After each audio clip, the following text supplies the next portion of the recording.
O rádio, como meio de comunicação, tem uma importância fundamental na vida de todos nós. Na minha, então, nem se fala. O Profissões traz agora uma matéria especial para quem é aquele ouvinte de rádio, diariamente. Vamos conhecer um pouco da história de vida do radialista Nonato Albuquerque, que descobriu a vocação quando tinha 14 aninhos. Vamos saber também um pouquinho mais sobre o Narcélio Lima Verde, uma voz, muitas histórias para contar. Vamos acompanhar.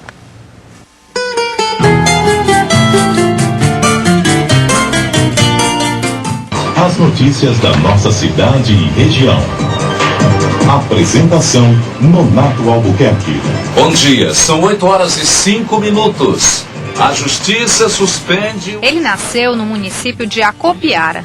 Jornalista formado pela UFC, Nonato Albuquerque começou a carreira de comunicador como radialista. A paixão pelo rádio descobriu ainda garoto, quando trabalhou na Rádio Iracema de Iguatu. Ele também passou pela Rádio Iracema de Fortaleza, FM do Povo, FM 93 e Dragão do Mar AM. Eu tinha 14 anos em Iguatu quando um professor, pai do Walter George, editor de política de O Povo, me convidou para fazer um teste para a redação da rádio.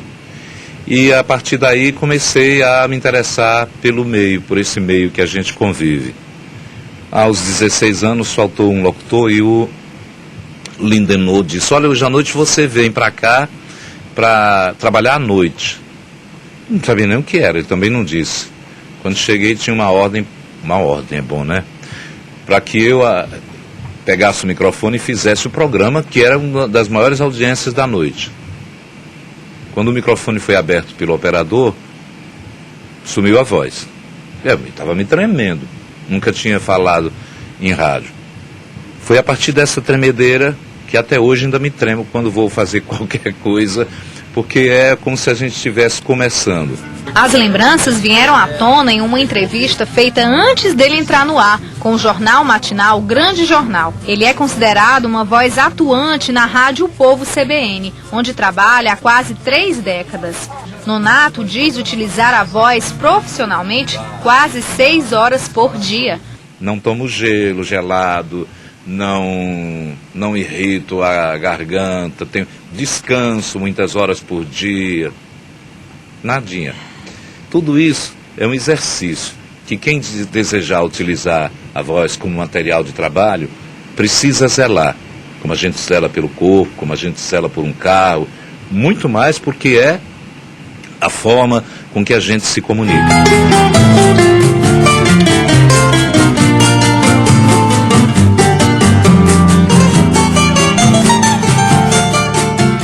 Programa Narcélio Lima Verde. Nós já estamos na reta final do programa, são 8h50. Dos profissionais que atuam no rádio, Narcélio Lima Verde é também um dos mais conhecidos. O radialista já trabalhou até no comércio e foi funcionário público. Durante anos, dividiu essa ocupação com o trabalho nas rádios. Depois, tornou-se radialista de profissão e também foi um dos precursores da TV no Ceará. Por uma questão de necessidade, eu resolvi me submeter a um concurso nesse tempo para ser locutor de rádio. Fazia um concurso, parecia até um pequeno vestibular.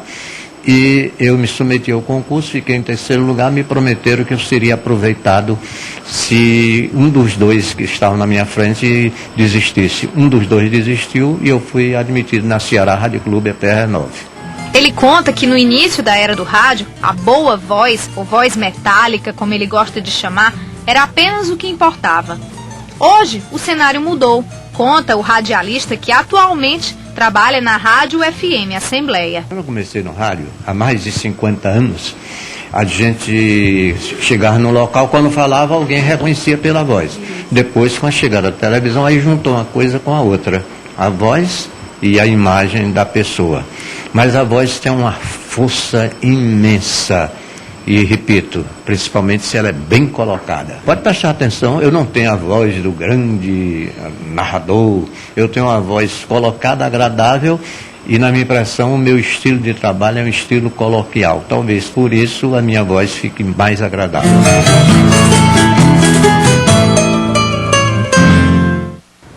Olha aí, o Profissões conversando com duas grandes figuras da história do rádio e da televisão no Ceará, o Nonato Albuquerque e o Narcélio Lima Verde. Um grande abraço para esses dois grandes profissionais, artistas da comunicação. E nós estamos de volta aqui. Eu continuo conversando com o Henrique Martins, que é instrutor da área de comunicação do Senac. Tem muita coisa ainda para falar. Nós precisamos de mais umas 2 horas de programa. E eu continuo também com a Érica, o Alejandro, a Mayra e a Lauci. Henrique, nós falamos um pouco no bloco anterior sobre os itinerários formativos. Eu queria entender um pouquinho melhor isso lá do Senac. Porque é o seguinte, o Senac se diferencia das outras instituições de educação profissional porque ele tem os itinerários formativos, que são o quê? Tem cursos de capacitação, aperfeiçoamento, tá certo? Aprimoramento. Eles têm disciplinas como a questão da ética, da responsabilidade social. Que abrangem todas as... Isso, então esses cursos são trabalhados nessas disciplinas também, onde o profissional se capacita ainda mais e vai ser mais um diferencial na formação profissional dele. Então, os cursos de comunicação também têm esse diferencial. Você estava falando, antes de a gente começar aqui o programa, sobre uma coisa da neurolinguística, a hipnose na oratória. Eu falei, peraí, por onde é que vai isso? Agora você vai ter que me explicar aqui para todo mundo, que eu já vejo que tem muita gente, eu estou percebendo, a minha bolinha de cristal aqui está percebendo que tem muita gente muito interessada nessa área do Senac. Essa questão de neurolinguística, no básico seria dizer o quê? Você trabalhar com a sua autoestima, pensar positivamente nas atitudes em que você vai tomar. E a hipnose está relacionada ao quê? Um trabalho mais mental para que as pessoas superem aquelas grandes dificuldades que tiveram em relação a medo de falar em público, a timidez. Então esse trabalho de hipnose neurolinguística, ele acelera muito mais o processo de reabilitação da pessoa. Vamos ver o que a Mayra está preparando aqui para perguntar. Professor Henrique, falando dessa parte de medo, de trauma, de neurolinguística, tem determinadas situações que nós expressamos determinados tipos de linguagem, mas dessa linguagem, qual seria a ideal? Como escolher essa linguagem na hora de estar se expressando? A Mayra tocou num assunto muito importante, que as pessoas quando vão falar em público, elas ficam meio assim, sem saber qual é o tipo de linguagem que vão usar, de palavras. E a dica que eu dou é, para cada público-alvo, há uma linguagem diferente que você vai usar, claro. Se você vai falar para crianças, tem que usar um tipo de linguagem. Para idosos, outro tipo de linguagem. Para homens, outro tipo. Então, é necessário, Mayra, você trabalhar essa questão de como saber escolher a linguagem correta, tanto verbal quanto gestual também. Aquela coisa assim, nós somos muitos, né? São os personagens que a gente vai... Realmente, você... Por exemplo, você está em casa. Saiu de casa, você é pedestre, ou motorista, ou ciclista, ou motociclista, hein? Ou louco, né? Nisso tudo também.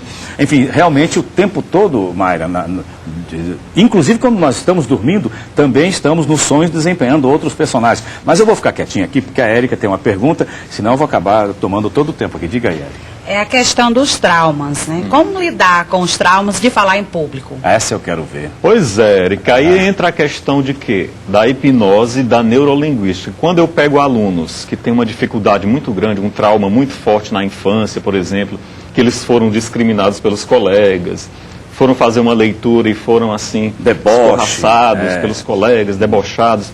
Aí eu digo assim, bom, se você tem esse trauma muito forte que impede você de crescer profissionalmente, faça uma terapia com um neurolinguista ou de hipnose também com um psicólogo, psicoterapeuta.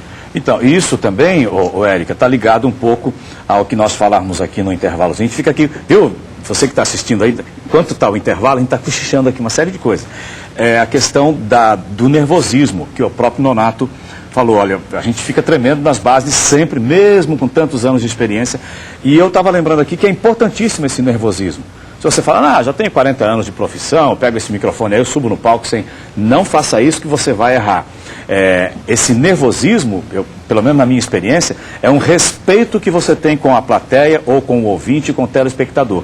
Porque você está nervoso que você tem um compromisso, uma responsabilidade com o que você vai fazer, vai falar. A questão da ética, né, que o Senac bate muito, que ele serve em todas as atividades.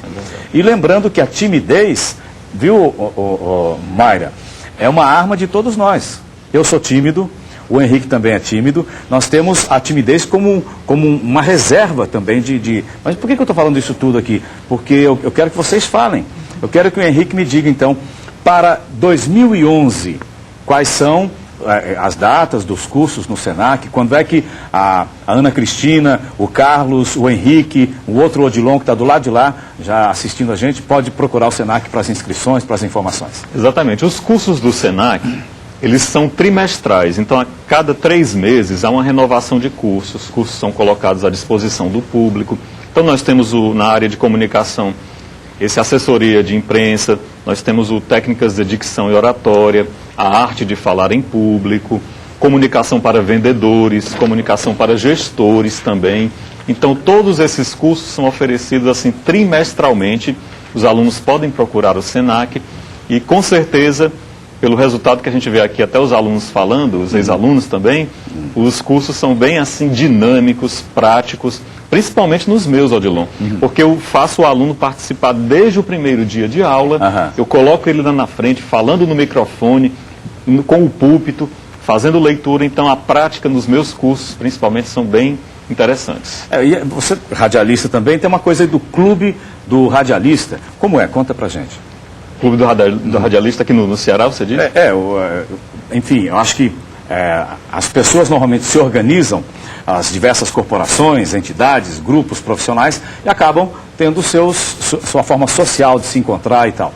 No nosso caso aqui, no caso até do Senac, tem alguma orientação nesse sentido, de ter uma associação, um clube, onde as pessoas se reúnem para trocar experiências, falar sobre isso? Você tocou até num assunto interessante, porque até mesmo os radialistas, os homens da profissão que trabalham com voz, a imprensa, eles precisam se aperfeiçoar nessa área.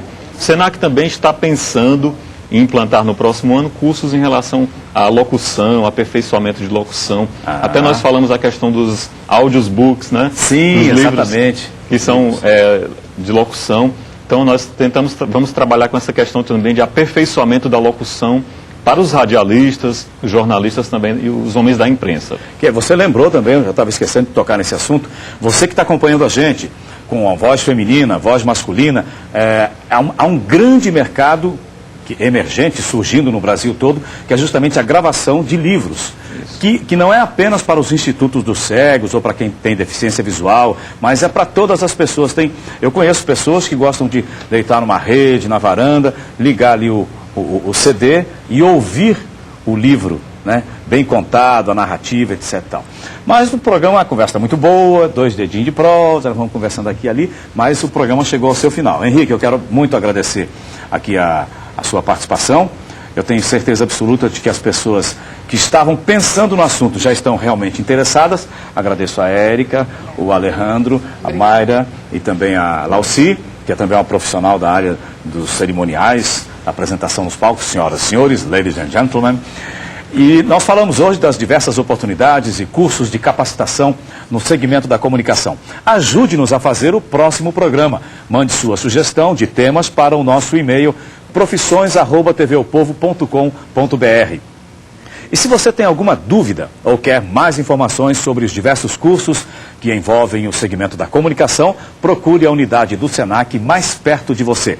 Muito obrigado pela companhia, pela gentileza da sua atenção e até o nosso próximo Profissões.